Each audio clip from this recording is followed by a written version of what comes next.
Bien, hermanos, el sermón de esta noche, de este culto de oración, se titula El poder transformador del reino de Dios y está basado en Lucas 13, 20 al 21, que es la sección de Lucas que nos toca estudiar en esta noche.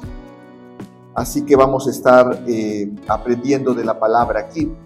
La palabra del Señor dice así y volvió a decir: ¿a qué compararé el reino de Dios? Es semejante a la levadura que una mujer tomó y escondió en 3 medidas de harina hasta que todo fue fermentado. Es muy similar al pasaje que leímos en Mateo, también capítulo 13, verso 33. Solo es la misma parábola, solo que en Mateo es un verso y en Lucas son 2 versos. Cabe mencionar que el día de mañana está en el devocional que les enviaré, es el último devocional de Salmos. Mañana toca el Salmo 150. Y a partir del viernes, si Dios nos permite vida y salud, estaremos compartiendo todas las parábolas de Jesús en orden de aparición en las Escrituras, según se desarrolló su ministerio. Estaremos compartiendo en los devocionales todas las parábolas del Señor. Así que estemos atentos también a los devocionales porque van a ser de gran bendición, y es más o menos un mes de esa serie de devocionales, y después la siguiente serie serán los milagros de Jesús, que son mucho más, ¿no? Así que vamos a estar compartiendo esto. Oremos, hermanos. Señor, le rogamos en esta noche nos permita tener un corazón dispuesto para aprender de su palabra, pero aún más dispuesto para ponerlo por obra, Señor. Que no seamos solo oidores, sino que seamos hacedores fervientes de su bendita palabra. Te lo rogamos humildemente en el nombre de Cristo Jesús. Amén. En este breve pero profundo pasaje de Lucas, nuestro Señor Jesucristo compara el reino de Dios con algo tan común y aparentemente insignificante como lo es la levadura. ¿Okay? Parece ser algo no tan importante, pero para el Señor Jesucristo el efecto de la levadura ejemplificaba perfectamente la obra del reino de Dios entre los hombres. En la perspectiva reformada, en la perspectiva bíblica, donde la soberanía de Dios, la eficacia de su gracia y la centralidad de Cristo son fundamentales, hermanos, esta parábola nos invita a reflexionar sobre la manera en que el reino de Dios avanza y transforma las vidas de quienes escuchan el reino. Ahora es importante hacer 2 aclaraciones. El reino de Dios no solamente avanza y transforma la vida de quienes escuchan y son receptores del mensaje del reino, sino aún transforma la vida de quienes lo rechazan. ¿Por qué? Porque nunca más pueden justificarse de absolutamente nada. El evangelio les fue predicado, el reino de los cielos les fue predicado, cerraron sus corazones al Señor y no pueden ser los mismos de antes de escuchar el mensaje del reino de Dios. Por eso es que decimos que predicamos el evangelio para salvación, amén, pero también indirectamente se predica el evangelio para juicio. Aquellos que no escuchan el mensaje o rechazan el mensaje del evangelio, dice el propio evangelio de Juan, ya han sido condenados. No pueden seguir siendo los mismos. Ahora saben, no lo valoran, pero saben que están bajo condenación. Así que el reino de los cielos es como la levadura, dice Jesús. Sus efectos son similares en la vida del creyente y aún en la vida de aquel que le rechaza. 1. El reino de Dios obra desde lo pequeño hacia lo grande. Jesús compara el reino con la levadura en este pasaje, un elemento pequeño, casi invisible, pero con efectos sumamente poderosos. Cualquiera que ha hecho un pan y sabe que al ponerle la levadura, esa harina va a tener una consistencia y una apariencia completamente distinta que si no le pusiese levadura, ¿no es verdad? Aquellas personas que han hecho pasteles saben que cierta levadura es necesaria, dijeran las hermanas o las mujeres, para que se esponje, ¿ok? Para que se esponje, para que crezca, para que se vea mucho más grande. Genera un efecto muy poderoso, aunque la levadura parece ser poco valiosa. Desde la perspectiva bíblica, esto nos enseña que Dios no necesita grandeza humana para obrar.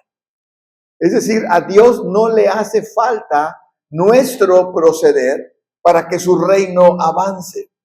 Él es suficiente. La palabra de su reino, la palabra de su evangelio es suficiente. Si nos invita a ser parte del reino, si nos invita a comunicar el reino, es por gracia. Amén. Y porque ese trabajo va a producir en nosotros también efectos del reino de Dios en nuestra vida. Pero no somos necesarios. El solo mensaje del evangelio es completamente suficiente. Su poder se manifiesta a través de los medios ordinarios, como la predicación fiel, los sacramentos o la oración. Son cosas que Él ha ordenado soberanamente para edificar su iglesia. Es decir, cada vez que la iglesia predica el evangelio, es como si pusiera un poco de levadura en la vida de los oyentes. Cada vez que participamos como iglesia de las ordenanzas sacramentales, ocurre exactamente lo mismo en nuestra vida.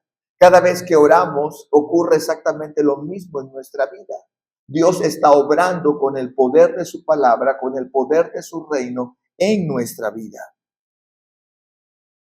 Aunque el mundo valore el espectáculo y lo inmediato, el reino avanza con humildad, porque su crecimiento no depende de los hombres, sino de Dios.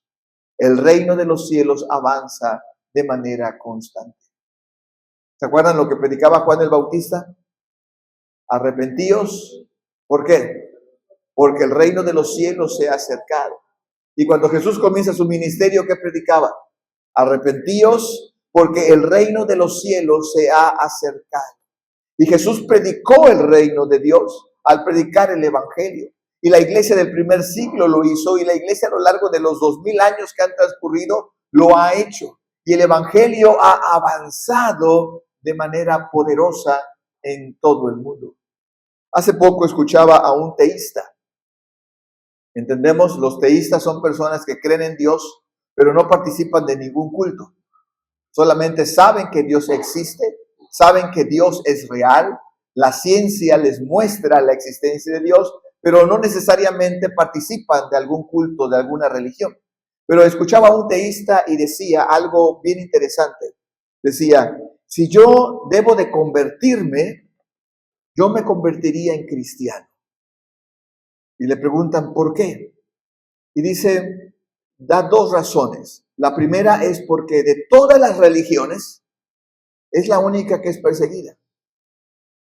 Y eso te habla de que algo hay. Algo hay que solamente los cristianos son perseguidos.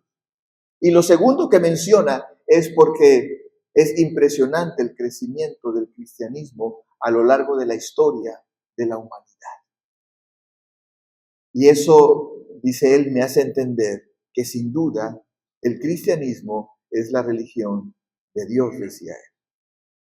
Hermanos, la iglesia ha crecido por el poder de la palabra de Dios. Amén. La iglesia no ha crecido porque ha construido magníficos templos, o la iglesia no ha crecido porque ha desarrollado ministerios personales o organizacionales poderosos, eficaces, eficientes. No, la iglesia ha crecido porque predica el evangelio. En el momento en que la iglesia deja de predicar con fidelidad la palabra de Dios y se volca hacia otras cosas que si bien no son necesariamente malas, pero no es a lo que fuimos llamados, entonces la iglesia se detiene. Y por eso vemos muchos templos en Estados Unidos, en Inglaterra, en Europa, que están vacíos, porque esas iglesias dejaron de predicar el evangelio. Amén, hermanos. Número 2. El reino obra internamente y por la gracia soberana de Dios. La levadura actúa desde dentro, poco a poco, transformando toda la masa. Así también el Espíritu Santo aplica la redención a los escogidos, transformando el corazón, renovando la mente y conformándonos a la imagen de Cristo. El Evangelio transforma desde el interior. Eso es algo que debemos de entender y debemos de valorar y debemos de procurar. La transformación por la predicación del Evangelio no es externa. Nada en el reino de los cielos es externo. Todo parte de una transformación desde el interior, cambiando los pensamientos, los valores, las creencias, los intereses de la persona que se rinde por voluntad de Dios al mensaje de su reino. Por eso les decía hace algunas semanas, una persona que ha venido a Cristo, que ha tenido un encuentro con Cristo, no se le tiene que forzar a venir al templo, está deseosa por venir al templo. Una persona que ha venido a Cristo no se le fuerza para que ore, está deseoso de orar, porque está siendo transformado desde su interior.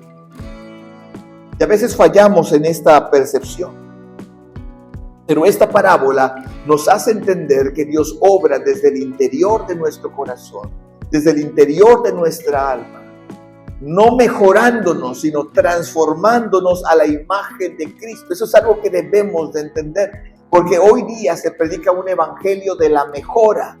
Tú tienes que ser mejorado, tu corazón tiene que ser sanado. Ese no es el mensaje del evangelio. Si tu corazón tiene que ser sanado, entonces necesitas un cardiólogo, no el evangelio. ¿Entendemos esto? Tú necesitas ser perdonado. Tú necesitas confesar tu pecado y arrepentirte. Y entonces la obra de Dios transforma valores, creencias, intereses, gustos en tu vida y en mi vida. Pero hoy predicamos un evangelio más es que Dios quiere que tú seas una mejor persona. No, Dios quiere que tú seas como Cristo. No la mejor, ¿cómo dicen? La mejor versión de ti. No, la mejor versión de ti no sirve. Tú tienes que ser como Cristo. Y el evangelio obra de esta manera desde el interior. Amén, hermanos. Desde nuestro interior. La mujer que esconde la levadura representa la iniciativa divina. No somos nosotros quienes ponemos en marcha el reino en nosotros mismos, sino que es Dios quien implanta su palabra eficazmente en nosotros. Esta obra, hermanos, no es humana ni opcional. Es el resultado del decreto eterno de Dios que garantiza una transformación real y una transformación duradera.